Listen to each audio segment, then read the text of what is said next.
So, is it fair to say tennis was your way out? Sports, it touched my heart so much that I said I can do this.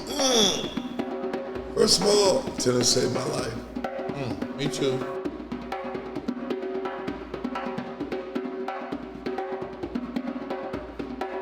Ladies and gentlemen, welcome to the Coach's Corner, a podcast where we dive deep into the world of sports, life, and everything in between. I'm the host, Roger Smith, and today marks the beginning of an incredible journey that I'm thrilled to embark on with my co-hosts and amazing friends, Victor Troy Collins, TC, Terry Davis, Yes, sir. TD, and my eldest son, Errol Smith, Easy E. For those of you who don't know me and know who I am, I had the honor of being a top tennis player, and I've dedicated my life to the sport. My true passion now lies in coaching not only tennis, but also as a life coach. I've had the privilege of mentoring and shaping the careers of many professionals and top juniors in tennis from all corners of the globe. Why start a podcast, you might ask? Well, it's quite simple. We want to inform, educate, and above all, entertain our audience. Through our collective experiences on the ATP and WTA Tour, top collegiate level tennis, engaging with other world-class athletes, and witnessing the triumphs and tribulations of numerous individuals, we aim to bring you the stories that often go unseen or untold. A lot of our episodes will feature and introduce exciting guests that are at the top of their industry. But today, we are introducing our hosts. We want to show you that behind every champion, there is a journey filled with obstacles, sacrifices, and the resilience to overcome them. Our goal is that with each story told here, it's for someone somewhere that will connect in hope of an answer to their current situation. But let me make one thing clear. While the four of us are black men, each of our own unique experiences, the Coach's Corner is an inclusive podcast that promotes equality for all humans, regardless of race, gender, nationality, sexual orientation, creed, religion, or color. In this day and age, with mental health and depression being prominent issues, it's important to know that each of us are connected, and you are not alone. We firmly believe that the power of diversity lies in our ability to come together, learn from one another, and celebrate the differences that make us who we are. Having said this, I do want you to know that we will be very real and honest on this podcast. And based on our personal experiences, we keep it 100 on the Coach's Corner. So whether you're an avid sports enthusiast, a budding athlete, or simply someone seeking inspiration and insight into the lives of successful individuals from various industries, this podcast is for you.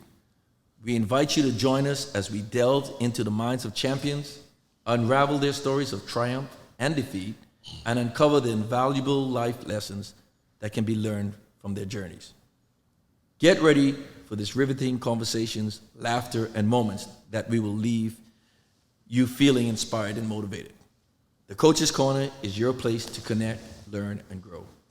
Thank you for joining us on this remarkable adventure. Stay tuned because the game is about to begin, and we can't wait to have you as a part of our team.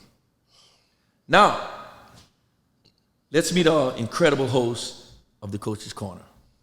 On my left, Victor Troy Collins, the one and only TC.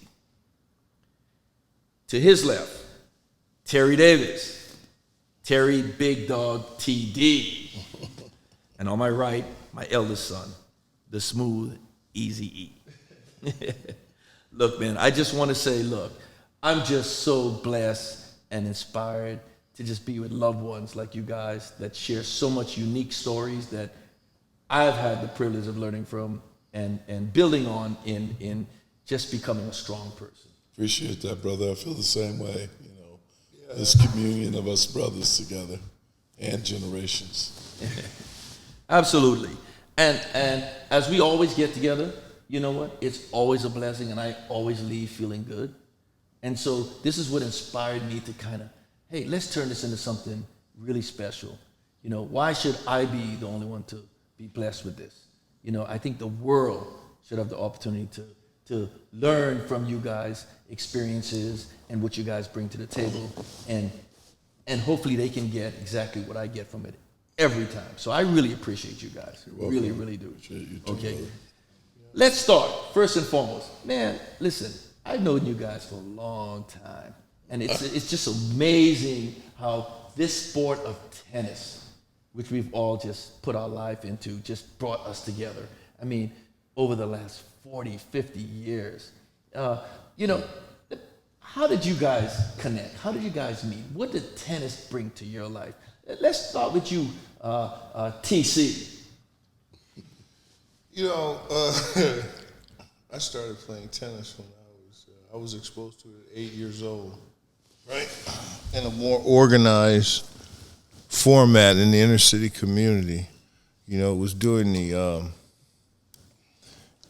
Arthur Ashe Renaissance era, you know, in the 60s. So it was 1968. So during that time, you know, Martin Luther King, it was all about community, starting nonprofit organizations, whether it be churches or in the secular part of the community. And coming out of South Central Los Angeles, you know, over at Manchester Park, you know, which, you know, if you're from LA or any other urban, you know, that's Manchester and Hoover. So nothing else has to be said. And everyone that grew up in that neighborhood, that was our, you know, that was our park. And back then there was redlining, so even if your parents could afford to live in a different community, if they chose, because of redlining, you know, they lumped us all in the same community. So, you know, coming out of a community that was plagued with violence and, you know, all the stereotypes, drugs and violence. But that's not an indicator of what was taught in the household and in the families, because a lot of times when you associate violence, drugs, alcohol, gangbanging and all that, you associate that with dysfunctional families. But, you know, I just think it's inherited in the community, whether you have a functional family or a dysfunctional family. Then you were lumped into that, you know, into that lifestyle, so to speak. So we had, we either were going to go to juvenile hall, or you signed up for the California Tennis Association for Underprivileged Youths, which was sponsored by Richard Williams and Fred Williams, and everybody that's in tennis know who they are. And I'm not speaking of Richard Williams, Venus and Serena's dad, who, you know, shout out to him, but the actual Richard Williams. And so that was my introduction to tennis. You know, I had already, you know, all of us, you know, mastered basketball, football. You know, you played all those sports back in our generation. You played all the sports. Right? You had to be the fastest kid on the block. You had to throw the ball the farthest. You had to, you know, you had to fight. Right? You had to fight. You know, I mean, it's just no way of getting around it. And cats that weren't from your park, if they came in your park, you had to, you know, you had to whip their ass, basically. And so, you know, and that's kind of like how it was. So that was my introduction to tennis. I came up in an organized program from a guy that had actually had a scholarship to Pepperdine University in tennis. So I can honestly say I had great fundamental, you know, coaching, which made all the difference in the world. Troy, that's a hell of a story. And we're going to hit that again, because I know you're doing some great stuff in that Westwood area and giving a lot of opportunities to a lot of kids that kind of are growing up similar to your situation. Yeah. So, but we're going to hit that a little later. Good. My man, Yes, sir. Mr. Terry T-Dog Davis. Another great individual, man. Another great friend of mine.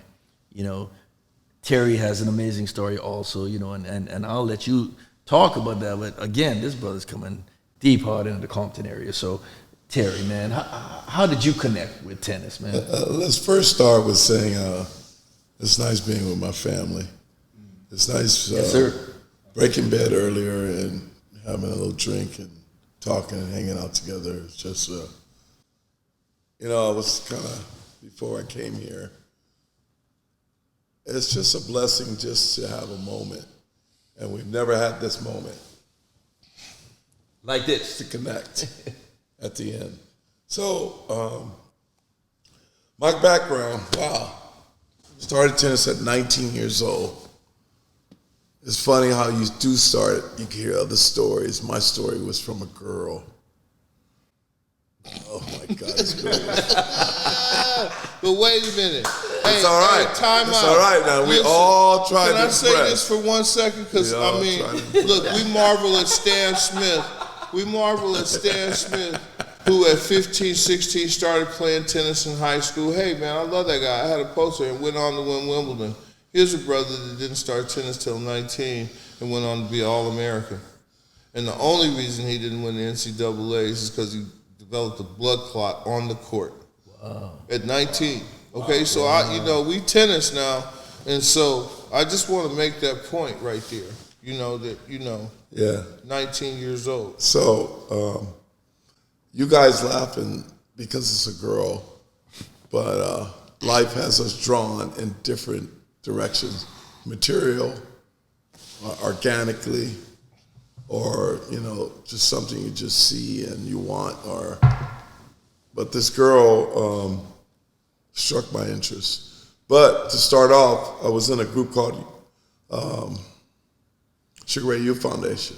Damn. But until you start talking and saying about nonprofit, that's what that was. The great Sugar Ray That's Youth what Foundation. that was. Shout out to Sugar Ray Leonard. So you want to hear something Here's really? a product, brother. Want to hear something really funny? All the tennis stuff from Rod Laver and Nastasi came into the program. The rackets and the shoes. Yeah. Remember those green shoes that set up like that? Yeah. Turn your ankle? Heck yeah. Yeah. Okay. Yeah. So they got an abundance of equipment. Yeah. Look at The that. Sugar Ray Youth Foundation was just involved in Compton. They had it branched out in different places. This girl was playing tennis. Now, all the courts in Compton, the middle schools have tennis courts because you got to understand, it's called the Hub City. It was all white. Yeah. Lily white. In Compton? In Compton. Wow. Okay. When we moved in Compton, as this brother said, we were the first blacks. First blacks to live in an area. There were trees canopying over our neighborhood. It was beautiful. We couldn't play in the front yard because my mom said white folks don't play in their front yard, play in their backyard. But I had 10 brothers and sisters. So, and matter of fact, when there were only girls, it was just me. And, I was a little guy, weighed 95 pounds in 11th grade. Unlike Troy, yourself, or y'all girls look at y'all guys and go crazy. They look at me and they look at me and didn't see me because they're looking over my head. Don't listen to that. Listen to that. So, hey, I'm talking about blessings. You better receive that. But it's done. I'm talking about blessings. Don't do that. So, getting back on the track, I wanted to get better so I can get this girl to like me. But I ended up getting better. Okay. Do I know her? No, you don't know her. You can't have them all. Can't have them all. Let's censor that one. So I got better. But God was giving me something. He was structuring my life from the beginning. He was saving my life from that beginning. Yeah, that's real talk there. If you're enjoying this podcast, please subscribe for more episodes at A Lot of Racket on YouTube, Instagram, and Facebook. And also my website, coachslinger.com, where we offer exclusive content, courses, one-on-one sessions, and information on how to join our tennis community. When I grew up, now I came from the Bahamas, right? So I'm in a whole different country. And of course, coming from the Bahamas or being a foreigner, you can't play the national opens in the United States. You couldn't play any of the national tournaments. You can play the local tournaments and all that stuff, but not the national tournaments. But you would constantly read the results of these national tournaments because you knew that's where the best juniors were. So first of all, I knew of Terry Davis. I just want to ask Okay. you, how in the hell you know about me? I'm going to tell you why. Because you and Troy were on this pedestal. Tennis is a small world. I mean, Terry. Me? It's a very small community. Terry. I wasn't known until I played Larry Barnett. Wait. Terry. It's a very small community, okay? And I didn't have to be in LA or the United States to hear about you, okay? I heard about you breaking wood racket. Terry Davis was serving 150 miles per hour with wood rackets and breaking wood rackets. Okay, had they had technology today, I mean back then, like they have today, your 150 is easy 165, easy with a Babolat racket or so forth, easy. Yeah. So I knew of this black guy from California that was breaking racket. That serve was ridiculous. And I was like, damn, nah, you joke. He breaking like a racket every match with the serve. And no money. Now I knew of Troy Collins because I had friends, they're a little older than me. He got his free. Listen, they're a little older than me. I knew of Troy. I remember a college mate of mine from the Bahamas played a satellite when Troy played, and he just talked about this one black guy that was so good and all this stuff, and his name is Troy Collins. So when you hear these names, they're on your radar. Yeah. They're on your radar. Yeah. You don't have to see them. Yeah. I finally met Troy on a satellite in the Midwest. And I said, damn, that's Troy Collins. Parking lot. We saw each other in the parking lot. And he came and said, man, he's like, man, what's your name? I was like, Roger Smith. Where you from? Bahamas. Okay, little brother. Okay, so you already gave him a little brother. Yeah. He said, he was like, you came here to do your thing. I was like, I'm going to try. Now, I won the satellite. But I remember it was after the first tournament I won on the satellite, because it's 5 weeks, right? Right. And we drove to the next site. The first person I saw was Troy.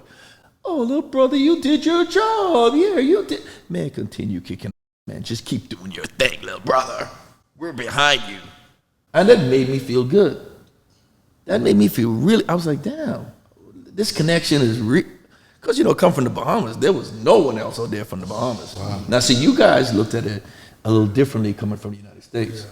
You looked at it more on a kind of, hey, ain't no more brothers out here. We only have a few brothers here. Man, I'm looking at it like, ain't no freaking Bahamians out here. Right. I'm by myself. Right. I wasn't even looking at black and white. Right. Wow. I experienced Jamaica before I experienced this. Yeah. So to have that, Troy to this day don't even know what that did to me. How that was like, how that made me feel, how that empowered me. And I went on to win the satellite, and then I played another satellite. Who would I run into? Troy Collins again. I'm like, man, and I believe in energy, right? I believe in energy, vibrations, of course, right? And I'm like, this ain't no joke. Ran into Troy. Now, in between the first satellite, the Midwest, and this Hawaii satellite, I opened up to Troy because I didn't tell anybody I eloped. I got married in between. And something led me to just open up to Troy. Mm-hmm. And I was like ready to be persecuted for some reason. No one else knew. No one else. I didn't tell anyone in my family, nothing. Well, we practiced. We practiced hard that week. I didn't tell anyone. Lord, forgive me. And them saw us. We practiced. And now let's talk about that when two great athletes are practicing and the energy you produce. Right? And you're there practicing together, right? That's like Tom Brady and his best wide receiver going and training, right? And and so when you're inside the fishbowl, you rarely see who's outside watching you and the feedback they're getting from the tournament. But it's like them brothers is over there, you know, they're two strongest, two fittest. You know, you always have your pick who's going to win the tournaments right in the beginning. Right? So I'm going to just throw in all this little stuff on our journey because our parents taught us, you know, take a blind eye to racism and discrimination and jump over that.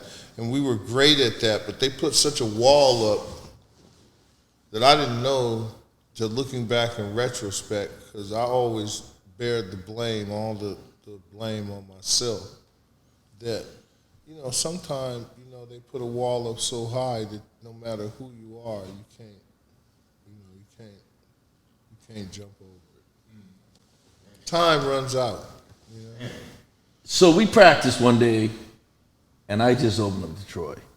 And I said, hey, I got to tell you something, brother. And he's like, what, Slinger? I was like, man, I got married. And I took a step back, like, I thought he was going to jump down my throat.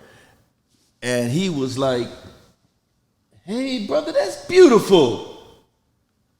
I was like, what? He's like, that's beautiful, brother. Yeah, I'm happy for you. You need that. I'm like, and right then, we just, that energy just got so strong.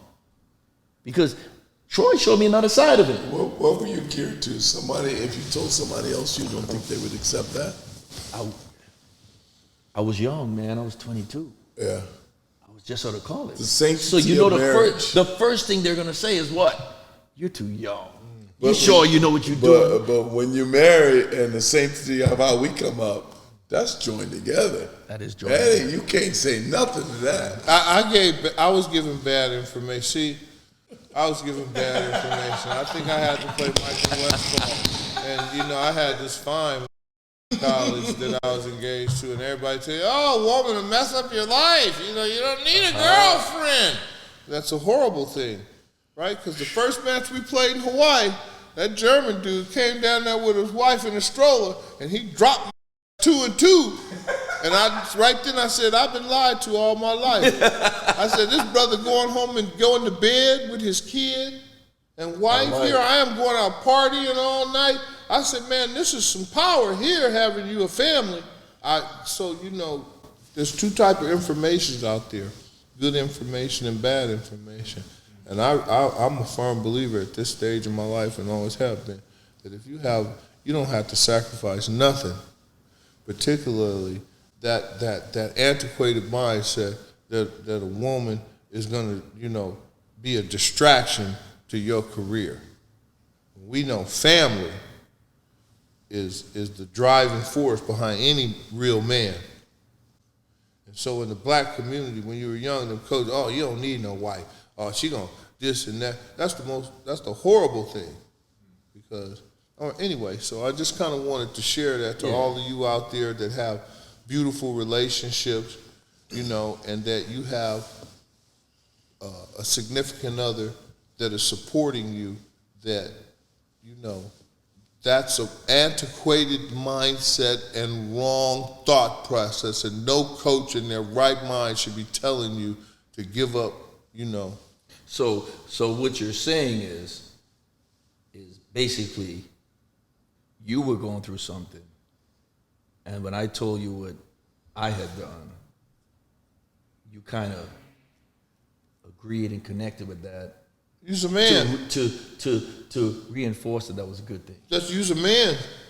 Congratulations to manhood, a protector, a provider, and that tennis truly was a job for you, and that racket was what you were going to use to support your family with.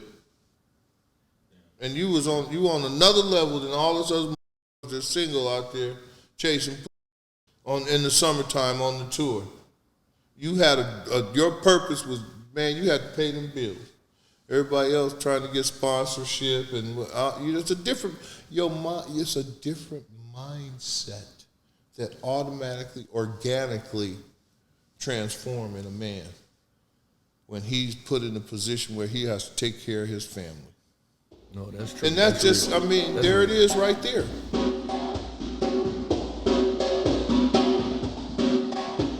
let me tell you something. You know that this is one of the reasons that I got into tennis.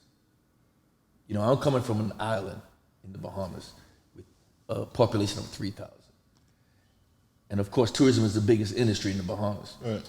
And the settlement that I came from, which you, West End, which you... He called it, you two here, your dad? West he End. called it a settlement. It's a settlement called West End, and you visited Troy with me. Population of 3,000. I want to retire there. Listen, Troy, the biggest industry, there was one big resort down there called the Jackdaw Hotel. And it was British run. Because remember, the Bahamas was under the British colony until 1973, 72, 73, when we got our independence. Everybody in my settlement worked at this hotel. But no black face could hold a high job. In fact, all the kids that I grew up with, their whole aspiration was to be busboys in the restaurant there because of the tips. My uncles, you know, one of my uncles had one of the biggest jobs there. He was in charge of, they call it the motor pool, the engineering. And I would go down there and spend days with him. The biggest thing going down there was at lunchtime you could go to the employee cafeteria and eat as much as you can eat. That was it. So all my friends, they were aspiring to be busboys and stuff. At a young age, I did not want that. I knew there was something bigger out there. And I was always told that because I came from a proud family, right? And they really instilled in me that you could be anything that you want. I remember at 6 years old, and I'm just blessed with this for whatever reason. You know, God just chose me or whatever. I remember despising of that so much. That what? At You 6? just want to be a bus boy. You just want to work at the hotel and be a waiter. Not even a waiter. You cleaning up the table. I knew there was something bigger. And I made my mind up right there that this was my purpose. And this is very important. I always wanted to show the people in my settlement that you can aspire to be something greater and bigger. Now, I didn't know it was tennis at the time. I just knew I was going to do this. And anyway, long story short, I got involved with tennis. I always played sports. Got involved with tennis. And I became pretty good at tennis. I became a national champion at 12 years old, all this stuff. But I don't know if you remember the Superstars. Yes, I do. Superstars, where they brought all the great athletes to the Bahamas to play all these different things and compete. And the biggest promoter there saw me play tennis one day. And he said, "Hey, who's your coach?" And I said, "Hey, man, I don't have a coach." He said, "Man, I'm coming back in 2 weeks to take you to get some coaching." I was like, "Okay, fine, whatever." You know, because remember at this age, you're promised a lot of stuff and it never comes through. An hour later, he came down and he shook my hand, and in the middle of his hand was a $100 bill. And he said, "This is how serious I am. I'm coming back in 2 weeks. Be ready to go." At the time, $100 is a lot of money. At the time, man. I'm 12 years old, man. So, fine. What did you do with $100? Do you know that 2 weeks later this guy came back? Now remember, he was the biggest promoter of the Superstars. Came back, he said, "Hey, are you ready to go? This is a Thursday. Are you ready to go on Sunday?" I'm like, "Shit, yeah, I'm ready to go. Yeah." I didn't even tell my mom. Because now I remember, he said, "I want to meet your mom and dad." Yeah. But I'm coming, my father passed away when I was 11 months old. I never knew my dad. Hear that? 11 months old. So I said, "Yeah." So he said, "Hey, I want to meet your mom and dad on Friday night to dinner." I said, "Well, it's impossible. My dad, he's deceased. My mom for sure." So I go to my mom. We go to meet him for dinner. We go to the hotel. She thought I was joking. I said, "Hey, there's the guy right there." She goes, "Are you?" And I go, "No." She said, "Do you know who that is?" I said, "No." She said, "That's Jimmy the Greek." Oh, wow. I said, "Who?" She said, "Jimmy the Greek." I'm like, I don't know who that is. Shout out to Jimmy the Greek. Right? Shout out to Jimmy the Greek. Shout out to Jimmy the Greek. Everybody know him. I just knew he promoted the superstars, man. I didn't know how big he was or whatever. And we go to, and so he came up and he introduced himself to my mom and everything. We go to dinner. He's telling her what all he had planned. Take me to Florida for the summer, get formal coaching. This was my first experience of that kind of life, the rich life. The wealthy. The wealthy. So we go to the airport on Sunday, man, and my mom's risking this. This is my dream, to be a tennis player. She gives me $200, I'll never forget. Hey, pay for your ticket. We get to the ticket counter, man. I'm like, hey, Mr. Snyder, this is my $200 for the ticket. He goes, oh, put that in your pocket. He bought a ticket. I'm like, what? We get to Miami. My bag's on the flight. And we get there, there's people meeting us. We go in this limo. I'm like, but our bags. And he's like, don't worry about your bags, man. I'm like, hell, my bags, man. You know? Man, I was so nervous. We get to this place called the California Country Club. Speak on it, owned by Slinger. Caesar's Palace. Speak on it, brother. We go up to his condo, man. The limo drops us off. All our bags are there waiting on us. I thought it was magic, right? I was like, what the? I thought this was magic, man. Anyway, long story short, we go to Country Club. He said, look, for the whole 3 months, you sign for whatever you want. I'm like, 3 months. 3 months. I'm there from June until September. And I'm nervous to sign for this stuff, right? I spend my $200 on food and stuff because I don't want to sign. I ran out of money, man, and I had to sign. And I started signing for food. At the end, I even signed for freaking rackets, man. You know, I was Didn't matter. You know what I'm saying? You get that? But now I'm pissed now right at the end because it's like, I could have saved my Saved that $200. $200. I've been signing, right? Yeah. But anyway, so when you talk about being humble. What year was that? What year was that, Slinger? Man, I'm 12, 13 years old. What year? I'm trying to calculate, Troy. 12, 13, I don't know, man. In the early I'm 80s? 64, that means I'm 76. Shout out to all the single moms out there that are out there getting down.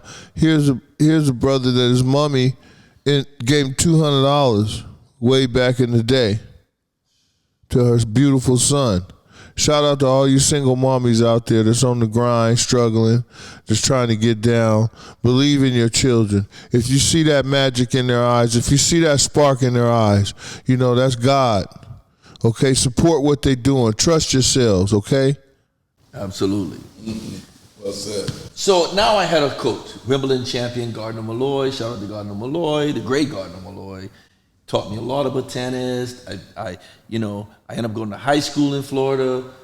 You know, a military high school. Wow.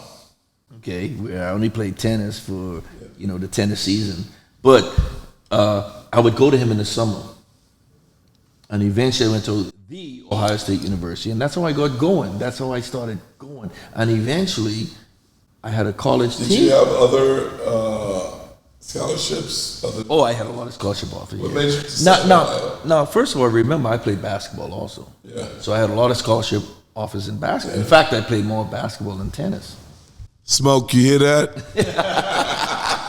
Hey, shout out to Florida Air Academy. Yes, sir. And when I met this brother, see that's the thing. I knew that this cat had an edge on me because my daddy was 36 years in the military, so I knew the discipline and the work ethics and the singularity in terms of goal setting.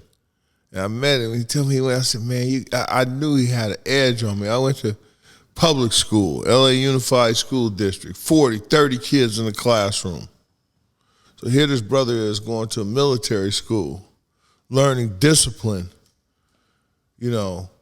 all the incredible things in terms of social hygiene, leadership skills, and all this. So when I met him, I looked at his credentials. I said, this brother got an edge on me, and he ain't got no daddy.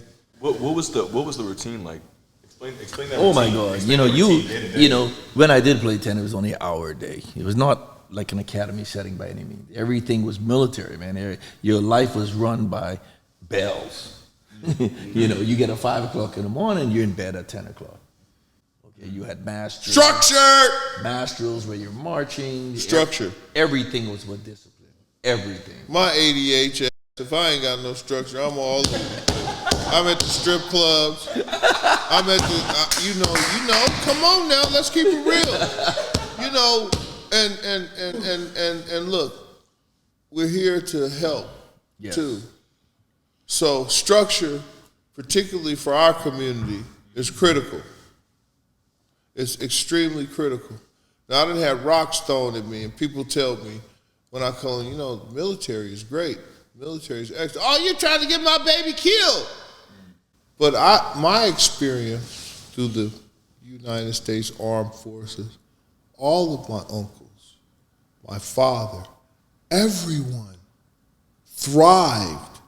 That is the reason we are at a different economical status.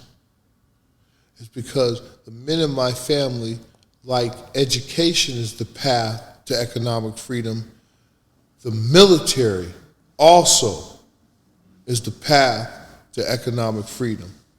And I'm a result of a family of men that use the military to advance economically in life, right? So I'm a strong proponent of the United States Armed Forces. And so I've had nothing but positive experiences because my father retired as an E8, okay? And so all the benefits and all the luxuries that I was afforded was because my father, my uncles, and the generation before us served in the great United States Armed Forces. So I'm a strong proponent of the community of the United States military. Well, I can tell you I had a lot of that. 4 years of that. And you know what? And I've always said, when I've looked and self-evaluated, because at the end, the beautiful thing about athletes is at the end of the day, they have to self-evaluate if they really want to get better and address their weaknesses. And a lot of time your weaknesses are only presented by your opponents or by those that you hold in high esteem and admiration. And I've always said that one of the reasons that he, you know, had the edge over me was he went to Florida Air Academy. You know, versus me going to a school that didn't. Now, I had the discipline from the home, but he had an institution that reinforced it. Which became his daddy. Which he was the squadron leader. So there goes the leadership skills, right? And all of those tools that he was able to have and he was able to apply in the midst of adversity, whether it's racism, whether it's whatever the issues are, he was able to apply and institute these disciplines along with his faith. Let me ask you, Troy. You mentioned juvenile, and I've heard so many stories of it. Now, me being from the Bahamas is a little different than growing up in the United States, especially in South Central LA or in the, you know, it was different. Yeah. And so when you talk about juvenile, given a choice of juvenile or tennis, what can you just dig into that? It was like literally just given a choice, either juvenile or tennis? You know, there's no gray area in the black community. You know, and that's the streets too. If you in sports, you in sports. If you banging, you banging. If you hustling, you hustling. The problem is when you start trying to dibble in something, you know, another the young guys say stay in your lane and you respect it. So I was fortunate because I came from an alpha, you know, gang. And everybody knows Freeway Rick Ross. So we all came up so we were alphas. So I didn't have to worry about being punked because we fell in love with tennis. You know, isn't that funny? Yeah. So we were alpha, so wasn't nobody gonna challenge us. Now they might have challenged us under their breath. They're gonna be tennis players or whatever. Excuse me, I don't mean that in a derogatory manner, but in the '60s that word was, you know, used, right? And but you know, when I look in retrospect, we weren't challenged. You know, we had, you know, we were able to pursue that without anybody in basketball. You know, right? I mean, I went to elementary school. Everybody knew who I went to middle school. I went to high school, and I was, you know, one of the best athletes. So it was never challenged in terms of that. So it was easy for us to play tennis. Very good, man. That's a story in itself. Deep. Really That's deep. Yeah, it is. You know, when I think about it, right? I mean, we were the ones that, you know, nobody was gonna mess with us. So at 9 years old, though, the police beat us up, you know. I mean, they all put us on our knees, came to the park. LAPD at that time, you know their history, put us all on our knees, and I was the youngest, so I'm the last one to get beat down. So can you imagine the psychological trauma with that? When everybody get their with, and then it's my turn, you know. I'm like the last one. So when they talk about having the trauma of the police force. Now don't you, as you guys know, I have relatives that are, you know, have high command on the police force, but I've just gotten past not sweating when they pass me, and you know, I'm able to go to the courthouse now. That's a different story. But yeah, we were beat up by the police. You know, the police harassed us more than anybody else because we were at the top of the food chain. So is it fair to say tennis was your way out? Sports for all of us in that generation. But I think if we weren't alpha males, I would not have been as successful as I was. In tennis? Yeah. Coming out of, you know, everybody know Manchester and Figueroa. Who gave you that alpha syndrome, that alpha kind of presence? That's a good, you know, we were, you know, I'm the youngest of 13. And so our older brothers paved the way for us. You know, I was able to walk the streets because, you know, I had, you know, older brothers that, you know, Bret Hart, Fremont. And so that's so-and-so's little brother. That's so-and-so's little brother. Don't mess with him. You better, boy, you know who that is? Boy, you know who that is? Right? And so, and shout out now, you know, I thank God for Rick Ross, because when we started our program in the inner city, the influence that he has downtown, you know, we're able to, you know, offset any of the, you know, situations that he's had representatives for me many a time speaking on behalf of the kids in the inner city playing tennis. And people don't know that, but he's had a lot of, and I thank God for his presence. Big brother Rick Ross. Yeah. You know what I mean? Yeah. I mean, we all got those. You know, freeway. Yeah. Right? Yes, yeah. And so when you come up in that community. That's interesting, man. That's awesome. And so for me not to acknowledge that would be wrong. Right. I mean, if we talking, you know, be a, you know, brotherhood. So I was, because of the unique polarization of Manchester Park, you know, and so I was able to, you know, pursue tennis without, you know, being bullied or teased. Right. Matter of fact, I didn't come across my first incident. So they called me Dash in college. Now, obviously, he was from Detroit, so he ain't know. He didn't know, yeah. But I never got any of that. Isn't that you know, when you think back, you know, I mean, and remember that's the '60s, right? Right. So that was kind of, when you think about the things that attribute to your success, other than you being egomos and thinking everything is because of you, when actually it's very little. You have very little to do with it, other than learning your self-disciplines, and the way was paved for you by others. And a lot of times they're the silent ones, That's interesting, Troy. That's a hell of a story, man.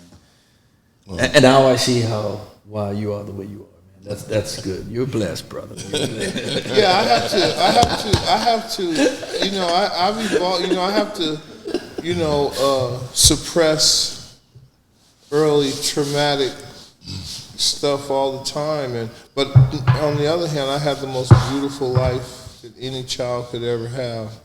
The most beautiful life as a black kid. I had nothing but love in spite of what they say in the community. Man, I mean, and that's why I'm vicariously, you know what I mean? Because it was good to me.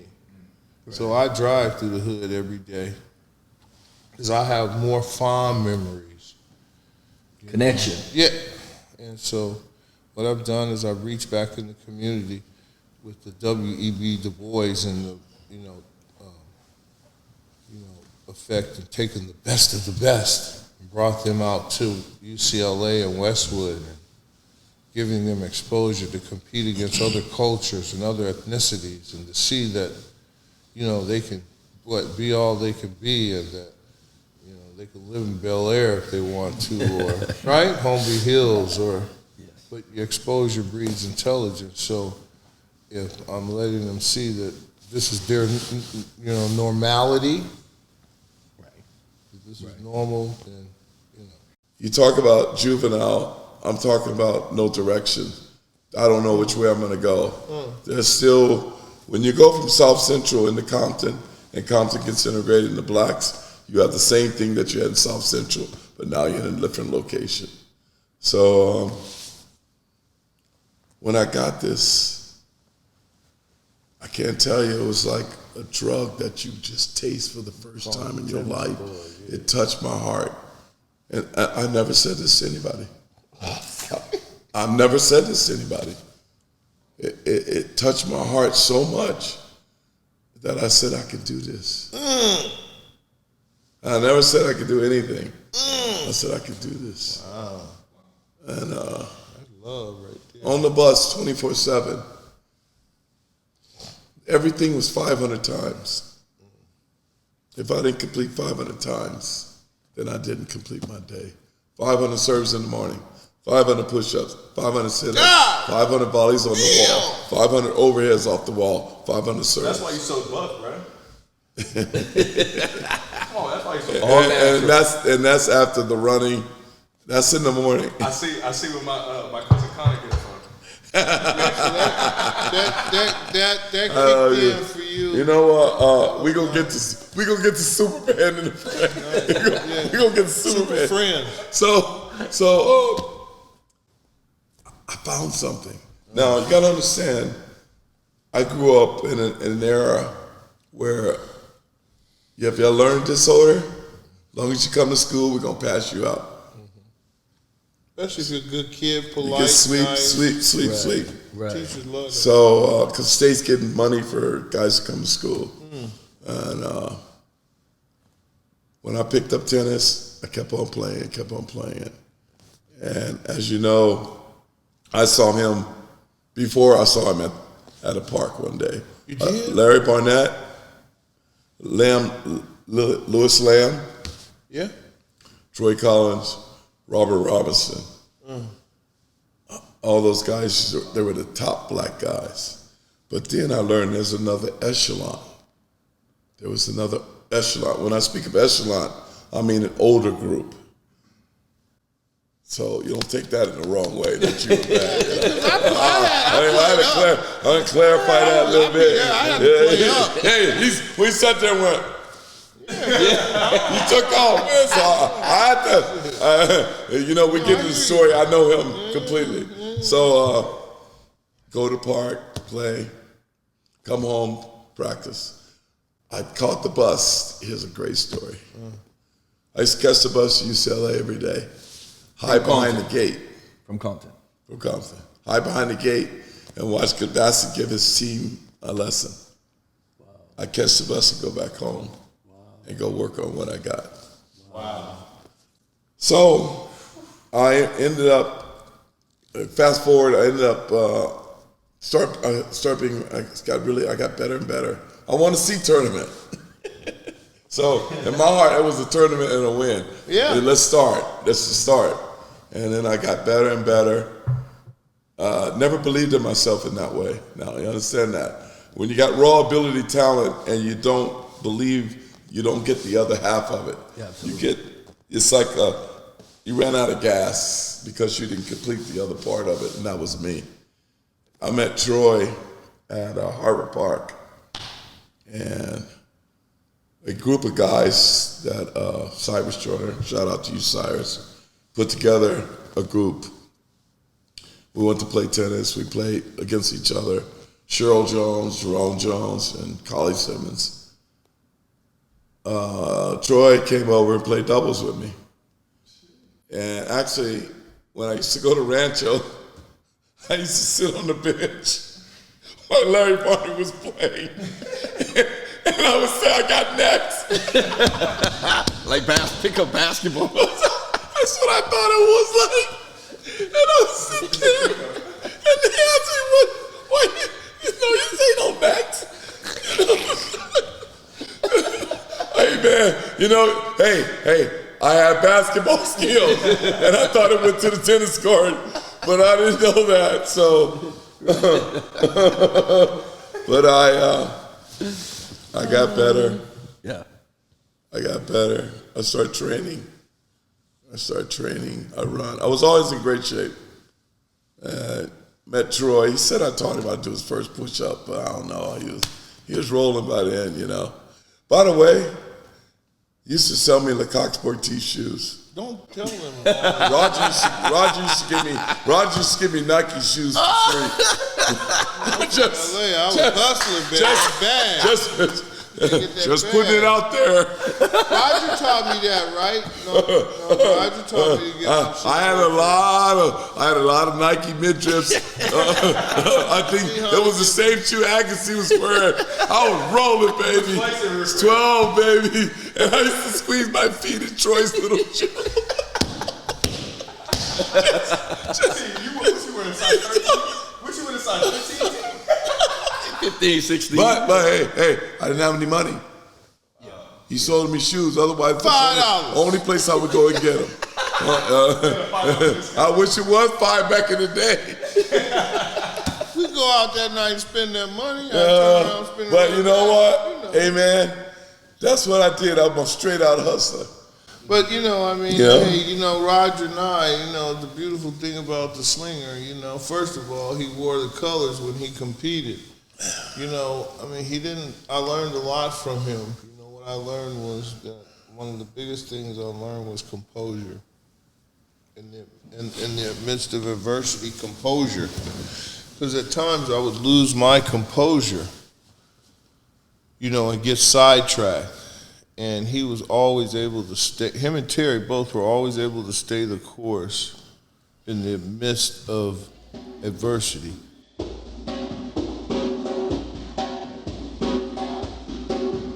You know what? Let's go there for a second, because we've talked about our experiences and how we connected with tennis. But these guys are very humble, okay? I want to know more about your accolades. Terry Davis, you're very humble. You ain't going to tell people how you was All-American, had probably the fastest serve in the world at one point. Fear ball. And you were the coach. You even went on to be the coach of tennis. Yes.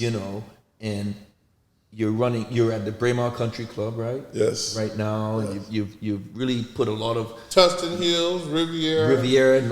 Hey, we go to Orange County because of Terry. Yeah, that's right, man. And that's right. That's right. But another thing, one more thing. You give time to a lot of kids. You were very invested in this inner city program. Yes. Even recently. Yes. You were on Ellen. Yes. Ellen and everything. Yes. Promoting this stuff. And let's talk. Kelly Clarkson's show. I want you to not be so humble. I want to know some of your accolades, man, because for the listeners out there, we want to know where did tennis take you? Talk to us. First of all, tennis saved my life. Me too. I like to tell you that, we all go through a journey and a road, but we don't understand that we're going through the journey or the road when we're going through it. But the tennis opened up so many doors. But let me go back to my heart of what you said about humility. Humility is like when you're taught, when you're younger, you're taught to care about everyone else. But there's a misconstrue there because it's not mean you're not supposed to think about yourself. But sometimes you can get misunderstood about the selfishness part and you're taking care, so you're trying to balance things out. So that's what life has given us, how to balance that part of our lives out. But mine was always in the other direction, more so. It was on the humility side. And I always felt like playing the match, somebody cheat me. Okay, you cheat me, I'm gonna get you. What is that thing? What is that expression that good prevails? But it may not prevail when you want it to, but in the end it will. So, took me to Chapman. Played there my first year. I got to the NCAA championships. And I was rolling, I was playing great tennis. And my right arm went completely numb and white. And they had to fly me back to What round? They tell them it was the semifinals, man. quarterfinals. Quarters, Quarterfinals. NCAA. And Southwest Texas State. Quarterfinals, Division II, NCAAs. I'm in the top 10, but I'm a lot better than that, and everybody knows it. That's my humble part that letting come out that I don't come out. I went to serve, and my arm was just completely just like, it was like you attach your arm on the mine. It was all white, and so team doctor said, "Oh, you don't have no circulation." They flew me back within a couple hours. Went to St. Joe's in Orange County. And the doctor's name is Kim James Charney. Shouts out to him. I ain't talked to him since the surgery, but I did reach out to him. He didn't reach out to me back. But there's a story behind that too. So they looked at me and said there's no circulation. So you go into the thing, it's called an angiogram. And an angiogram goes in from here in this vein onto your main vein. And shoot dye in there. It's just extremely painful. Saw there were clots in there, and shot dye in from my growing artery, and I had clots in my neck, clots toward my heart, clots in my arm. So there was going to be immediate surgery because. What did you tell him? You almost passed out on the tennis court, man. Well, yeah, but so yes, Joy. So there's no hope. I'm told that we're going to go into your leg, take out a vein, and seal part of the artery. Then on the other hand, I'm told you're the first person in the United States for this to ever happen. What the heck does that mean? A picture in Japan. But in the meantime, before all this happened, they were giving me cortisone shots in my hand because my finger was going numb. It was just crazy. And so my mom was there, and she was there, and she witnessed them telling me that tennis is over. We don't know what's going to happen when we do the surgery, but we have to have the surgery immediately before you can be dead in no time. Did the surgery. Came out of surgery. All I remember was bandage up here, IVs, all this stuff on me. 5 doctors in front of me. My mother was just getting ready to come in, and he says, grab my hand, squeeze. Now, mind you, I was supposed to have any strength after the surgery. I squeezed his hand just like I had, but I had pain. And he looked at me and says, wow. Because when they went in, something about the artery had sealed itself off, and I had sufficient blood flow And my mother said, why don't you say what it really is? God done put his hands down there. So, but they would not let me out the hospital. I was in there a whole month. Were you a senior? A junior. Did you come back for your senior year? A whole month, yes. It's coming. So, Mike Ellis freaked out. Just like, wow. Coach, Mike Ellis. Yeah, Mike. So, your blood is not my blood with him. Oh, yeah, I previously spanked on his bus. I know. We'll get into that story in another. So, just being in there a month, having all these physicians come in, poke and prod me. We're going to put you on a blood thinner called heparin. Now, mind you, if you get a paper cut, you're going to bleed. So you got to come in. Or if you get back into your tennis, you can have this incident happen again and you can die. That's good. Now, mind you, what did God give me and took me out of? He gave me tennis that saved my life. I'm back to square one. Where am I going now? I'm going to lose my scholarship because I can't play anymore. How's this going to work out for me? Wow. I called you. I talked to you about it. You said, you'll be all right. You know, Troy's all, you'll be all right, man. Don't worry about it. Let's hit the red onion. Yeah. Let's get out tonight, go to the marina and hit that red onion. Yeah. I got some honey I was never with you, Troy. But they're making all better. So they let me out the hospital. Wait. They let me out the hospital after a month with this drug that was thin in my blood. Gained a little weight. We can't work out. I'm messed up. I can't sleep. How long was your rehab? Pardon me? How long was your rehab? Rehab. Put the horse in front of the cart, Troy. Like you No, it's coming. Rehab was about 6 weeks, 6 months. But that 6 months prior to that, you can't play. What am I going to do? I'm an athlete. I'm like this racehorse that is being locked up. I can't go do nothing. I'm confined. So I started kind of walking a little bit, and I was really disappointed about my weight, so I started doing my sit-ups, push-ups. That wasn't strenuous. And then I started watching the tennis team practice. And I went to Mike and I says, I'm coming back to play. He says, are you sure? The doctor said. I said, they told me I wouldn't have strength in my arm. I'm coming back to play. I believe that. So we had challenge matches. Now, mind you, I can beat everybody on the team. I already know that. But I want to prove myself that I can. I beat everybody. And I have to play this number one player. His name is Troy Turnbull. What's up? Shout out to you, Troy, in New Zealand. Boy, you couldn't play a lick of tennis. Yeah. See, that's that beauty of that humility character. Troy Turnbull, you couldn't play a lick of tennis, brother. And you know that too. See, we can go out and have some beer. That's the beauty of y'all. Let me finish. Hey, let me finish. So, Troy came to me and he says, I'm always promised the number one spot like last year.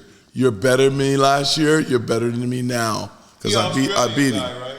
I beat him. He's Australian, New Zealand. Yeah, good guy, man. Shout out to New Zealand. I love you guys, man. So, I beat him in a challenge match, but I'm pissed off now.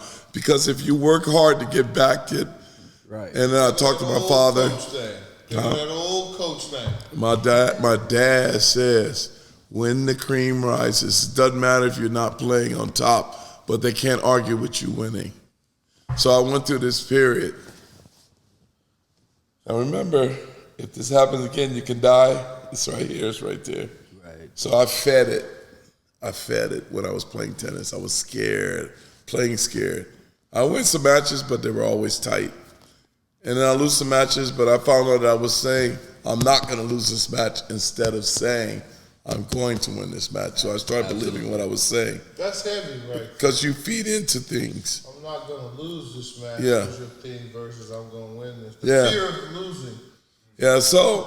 Propels you to victory. But it's the fear of dying. God. Not losing. Dying. That is way much greater than the tennis match. Now you got to set aside and you got to test your faith now. That's why shout out to boxers and football players. Shout out to you, brother. That's why y'all on a different level. I love it. Because you go into this situation. See, tennis is a non-contact sport. Basketball is a physical sport. Boxing and football are collision sport. But that, and Mike Tyson said, "I'm not no athlete. I'm a fighter." So shout out to all you brothers that when you go into your craft, your mindset is life and death versus winning and losing. And I've always admired that. And I know you guys are on a different level of mental toughness than we are. I mean, it will is. So shout out to everybody, MMA fighting, UFC, anything that requires a sport that your life at any given time could be physically altered or even death. The mindset that you guys have. Terry, so you play in these matches, you know there's a risk from what the doctors say. You know deep down that you're playing with risk. Yeah. What propelled you to continue to compete? What propelled you? Now I'm in the realm of asking for help. I'm not doing it by myself. I can't go any farther by myself. So not only praying, but also asking physically for help. So there were sports psychologists there. I just went in. But at this point, I need some help. Talk to her. Kind of open some doors about me, about life, and about fears, and about my mind, how my mind is. Where was my mind when I got to where I was? Where was my mind and my heart was when I was striving to a certain point? Let's tap back into that. So I know that fear factor's there, but you have to do what's right. They have to tell you these things because if it happens again, then you've been warned. So I just said, okay, I'm not afraid to die. I'm going out, I'm gonna play. And I bawled. I played so well. I was so happy. And got to beat I beat 5 top 10 players in D1. And Name them. Come on now. I know. Y'all know who they is. So I watched you beat Jimmy Pugh. I watched you put a spanking on him. I never could beat Jimmy Pugh. 2 hands off both sides. of course. So wait, so I'm asking you though. You know the risk. You want to play. You got help now, or Right. you're asking for help. right. Why? Like, why go through that? Faith, Humility. desire. I want to be somebody. I want to be somebody. But having to be somebody, I want something that I was blessed with. And I'm not going to be blessed with something and not use it. I want to see where this takes me. Gotcha. And I want to drive myself past the point. But, we're always in a spiritual warfare, constantly in our mind and our hearts. Doubt comes in. I think that's what propels great players to be the way they are, basketball, football, baseball. You're past that point. You know that. You understand that. You deal with it. But it's done outside the court that we're on instead of being on the court and trying to deal with it. So I dealt with that on the outside before I went on the court.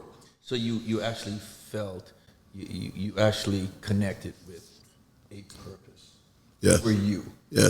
And honestly, I preach this all the time, a primary purpose.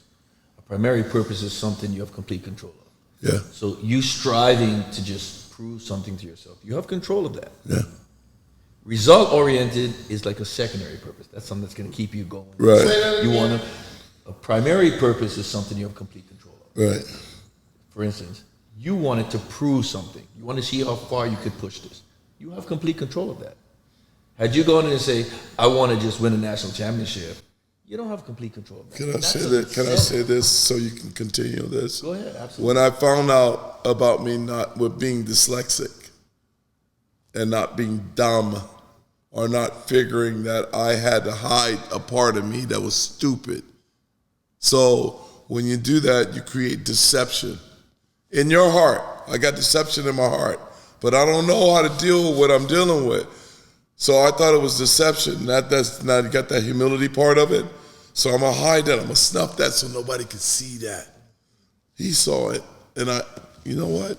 I let it out to you.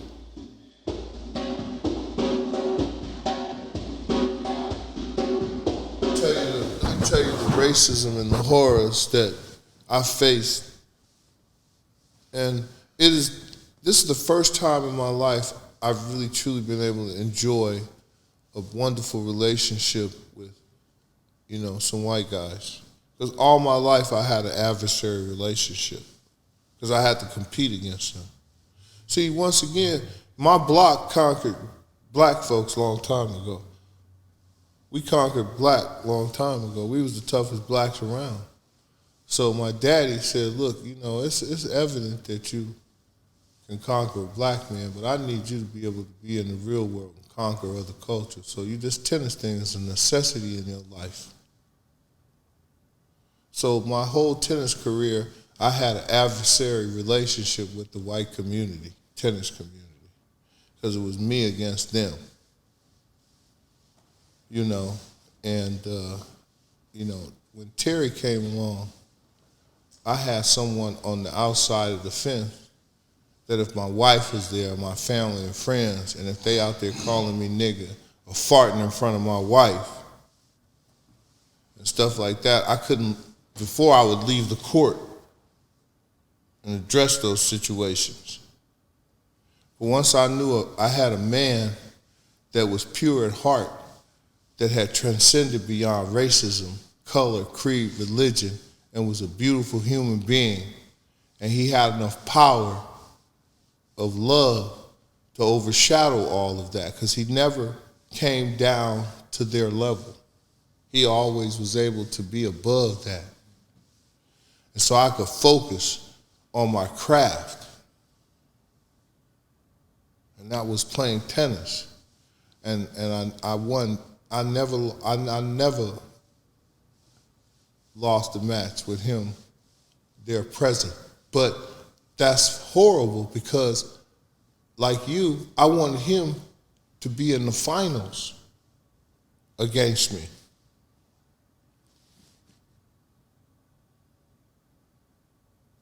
Right. Yeah. How about that? I got a final with you. I got 2 finals with you. Oh yeah, you beat me. I got 2 finals. But that's all right, right? Because I had the name, and I didn't mind. You taught me this. Share. It's okay to share. That's your purpose. God put you in this position To multiply your blessings. to help share. folks. Yep. So every time I went on the tour, I took 5, 6 brand new pair of tennis shoes. I only want 1 pair of shoes a week. And then I would give them to the guys that weren't as fortunate as Roger and I. And I don't know what else to say about that. Your story. We were at tournaments, and I'm not going to bring up the other blacks that we were with because I know I'm built a certain way, and I don't ever want to put them in a position where their income or their source of living is jeopardized because of the lens that I saw tennis through. But we were at tournaments. We'd be in the main draw and they were supposed to provide housing. And at the end of the night, we sit there and they'd come up to us, well, we don't have no black families and we don't have nobody want to house you. But me and Slinger were looking at each other and wink eyes because we knew next, we gonna put you up to Sheraton Hotel. And we were like, hey, that's you don't know this, but that's the best thing in the whole world. And the brotherhood that I had to be able to cut his hair, to have home away from home, playing cards, music, and he was inclusive because he was the king, to be able to allow lesser players come in his room to share, and for me to be a part of, you know, of that, you know, that was magical for me. All right, you know, so when we did have the blessing of having him to grace us on the satellites, because he did what you were supposed to do. He maneuvered with winning, and he went straight to where he was supposed to, where I got bogged down with, you know, unnecessary, you know, fighting a fight that wasn't my fight, you know. But all of us have a role. You know what I mean? A fight's not a fight with a whole army, and all of us play a part of that army. And then to have all you guys out there with me, for me, that was heaven. I didn't never, honestly, it was hard because I lost my drive because I was so engulfed in brotherhood. And you know what I mean? To have and there was tremendous diversity amongst us.